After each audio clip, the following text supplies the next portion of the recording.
Salut, c'est Yannick pour la chaîne Le Temps d'un jeu, bienvenue sur la chaîne. Aujourd'hui je vais vous parler des jeux que j'ai acquis ou qui sont en phase d'être acquis par les campagnes de sociofinancement. Donc il y a quelques jeux que j'ai hâte d'avoir sur ma table.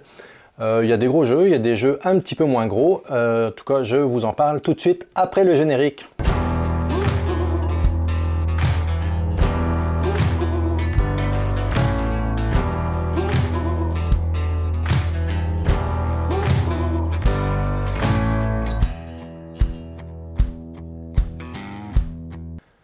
Alors le premier jeu dont je vais vous parler, c'est un jeu sur lequel on a déjà fait une vidéo en fait, puisque c'est un jeu qu'on a eu l'occasion de jouer au Delirium Ludique.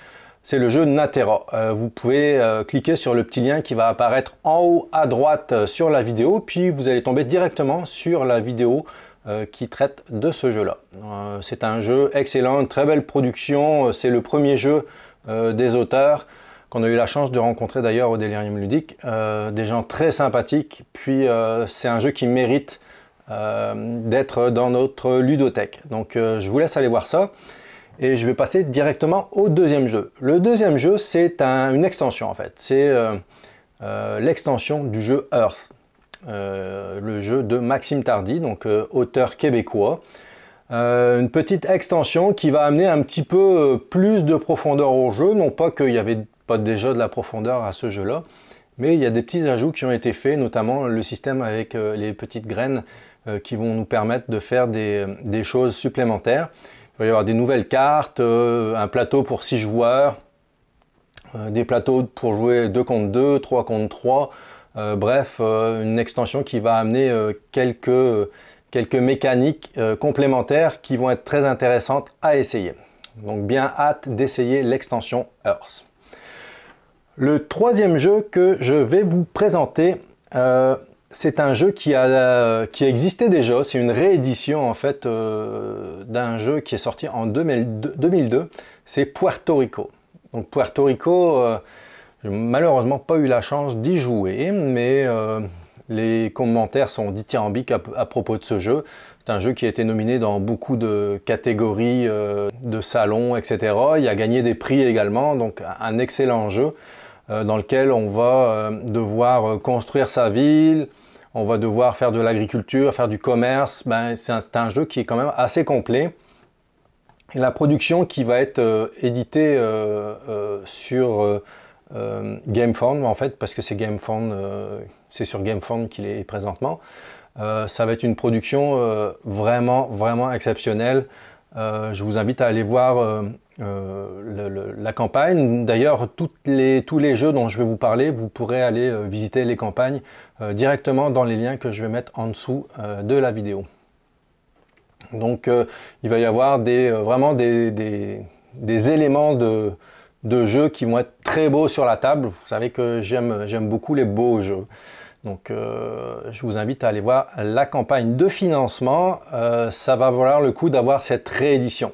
Si vous avez l'ancienne édition, c'est quand même un jeu qui date de 2002. Ça va lui donner un bon coup de fraîcheur. Je pense que ça va valoir le coup de l'avoir. Le prochain jeu, c'est aussi une réédition d'un jeu. Et c'est un jeu qui avait été fait par notre ami Bruno Catalos, excusez-moi, j'ai mis un petit blanc. Et donc c'est le jeu Cyclades. Donc Cyclades qui est censé arriver au mois de janvier, d'après les dernières informations. Donc Cyclades, c'est un jeu qui se passe dans la Rome antique. Donc on va devoir amener notre hégémonie sur les Cyclades, en fait. Donc il va y avoir un principe de bataille avec les autres joueurs. On va pouvoir amener les dieux à nous donner leur faveur. On va pouvoir utiliser des monstres pour combattre aussi. Enfin, c'est un jeu qui promet aussi au niveau qualité visuelle également. Vous verrez qu'il y a des figurines. Ça va valoir le coup d'avoir ça sur sa table aussi. Donc je vous invite aussi à aller voir la campagne Kickstarter. Les deux prochains jeux dont je vais vous parler, ça va être des gros jeux. Ça va être du très lourd au niveau du gameplay et puis de la qualité aussi du jeu. Le premier jeu, ça va être Dying Light. Donc c'est un jeu qui est issu du jeu vidéo. C'est un jeu de combat et de parcours en fait. Donc on va faire évoluer notre personnage dans la ville. Il va y avoir des éléments en relief sur lesquels on va pouvoir grimper et on va devoir combattre les zombies puisque c'est un jeu post-apocalyptique. Donc on va pouvoir combattre ces zombies-là. Il y a deux phases dans le jeu, une phase de jour et une phase de nuit. Donc pendant la phase de jour, on va pouvoir un petit peu faire ce qu'on veut. Puis dans la phase de nuit, les zombies vont, les créatures vont devenir beaucoup plus agressives. Donc ça va être beaucoup plus difficile de s'en sortir. C'est un jeu qui va être sous forme de campagne, mais on va pouvoir sous forme de mission. Donc on va pouvoir faire des missions sans forcément faire la campagne au complet. C'est un jeu de placement de dés aussi en fonction des jets de dés qu'on va avoir. On va pouvoir faire certaines actions qui vont nous permettre d'évoluer sur le plateau. Donc un jeu qui va être visuellement très joli aussi et qui va être très intéressant au niveau de son gameplay. Le prochain gros jeu dont je vais vous parler, c'est Grim Coven.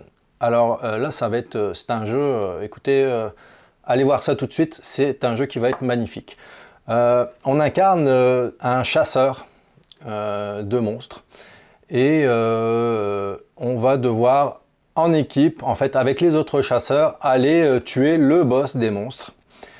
Pour ça, donc notre personnage, on va pouvoir le faire évoluer, le faire upgrader en fait tout au long de la partie, pour pouvoir acquérir des capacités supplémentaires pour pouvoir essayer d'aller tuer le boss final. C'est un jeu à scénario, donc un scénario égale un boss. Donc à chaque fois, vous allez avoir un plateau modulable en fonction du boss. Il va y avoir un système dans lequel vous allez pouvoir utiliser des passages qui vont vous permettre de vous rendre à certains endroits de la carte sans y aller tranquillement case par case. C'est un jeu qui va être aussi visuellement très beau, avec un gameplay aussi très intéressant. Bon, c'est un petit peu du déjà vu, hein, combat de boss, c'est pas le premier jeu, mais visuellement encore un très beau jeu. Allez voir donc la campagne qui est sur Gamefound. Enfin, le dernier jeu que je vais vous présenter, c'est mon petit coup de cœur de français en fait, puisque en fait ça va être le jeu La Fleur. Alors La Fleur, qu'est-ce que c'est en fait? C'est un jeu qui se passe au XVIIIe siècle, c'est un jeu rococo. On possède un château avec un jardin et c'est complètement vide. Et puis on va devoir faire un magnifique château avec un magnifique jardin. Pour ça, on a des artisans qu'on va devoir envoyer dans la ville de Paris pour acheter des fleurs. Il va y avoir une belle map de Paris. Et donc nos artisans vont aller acheter des fleurs pour pouvoir embellir notre jardin. Une fois que, à la fin de chaque round, une fois que notre jardin va être embelli, on va essayer de faire venir des invités pour faire un garden party à la fin de chaque round. Évidemment, si le château du voisin est plus joli, les invités vont avoir tendance à aller voir le château du voisin. Et puis, on ne gagnera pas assez de prestige pour gagner la partie. Donc, c'est un jeu qui se joue de 1 à 4 joueurs. Donc, il va y avoir un mode solo et 8 ans et plus. Donc, c'est un jeu qui n'est pas très compliqué et pour des parties de 40 à 70 minutes. Donc, un jeu qui est très joli aussi, dans le mode rococo, vous allez voir que les cartes, le plateau de jeu et les personnages, c'est directement du XVIIIe siècle, donc époque de Louis XVI en fait, avec son magnifique château de Versailles. Ça a été très drôle aussi puisque vous allez voir que les vidéos sont essentiellement des vidéos qui ont été faites par des anglophones. Je vous invite à aller les écouter parce que c'est très amusant la façon dont ils prononcent les mots français. Et dans le texte aussi, si vous prenez le temps de lire le texte de la campagne, en fait, il y a énormément de mots en français dans le texte, donc c'est en plus très amusant à lire. Donc voilà, c'était ma revue des jeux de campagne de sociofinancement que j'attends avec impatience dans les prochains mois. Si vous en avez de votre côté, eh ben, je serais très intéressé de voir ça. N'oubliez pas, si vous aimez notre chaîne, vous pouvez toujours vous abonner en cliquant sur le petit logo en bas à droite. Ça va nous faire plaisir de vous accueillir en tant qu'abonné sur la chaîne.